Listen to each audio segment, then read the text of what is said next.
ইতিমধ্যে আমাৰ মাননীয় মুখ্যমন্ত্ৰী মহোদয়ৰ বিশেষ কৰ্তব্যৰত বিষয়া সন্মানীয় হেমন্ত চৌধুৰী ডাঙৰীয়াই আজি আমাৰ এই বিদ্যুৎ আমাৰ এই ভৱনটি আমাৰ আজি উদ্বোধন কৰিলে।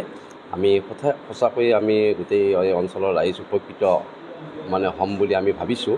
কাৰণ কিয় এই আমাৰ অঞ্চলৰ যিটো বিদ্যুতৰ যিটো সমস্যা, এই সমস্যা আমাক বিশেষকৈ আমাৰ দদৰা, পছৰীয়া, বৰগাঁও, কেতেকীজাৰ, আগগাথুৰি, দলিবাৰী, শিঙিমাৰী আৰু ৰৌমাৰী আৰু আমাৰ থাকিব পাকলকোনা।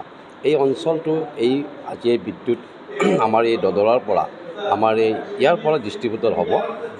আমি এই খবৰটো আজি জানিব পাৰি আৰু ইয়াতে উপস্থিত হ'ব পাই সঁচাকৈ আনন্দিত হৈছোঁ। আৰু এতিয়া ভাবিছোঁ বিদ্যুতৰ যিটো সমস্যা আগতে আছিলে, আজি সেই সমস্যাটোৰ পৰা আমাৰ এই অঞ্চলবাসী ৰাইজে সমাধানটো উপকৃত হ'ব। আজি আমাৰ দদৰাত এটা নতুনকৈ পাৱাৰ হাউচৰ শুভ আৰম্ভণি কৰা হ'ল। বিগত সময়ছোৱাত আমাৰ দদৰা, পছৰীয়াকে আদি কৰি ৰৌমাৰী, শিঙিমাৰী অঞ্চলত বিদ্যুতৰ এটা সমস্যা আছিলে।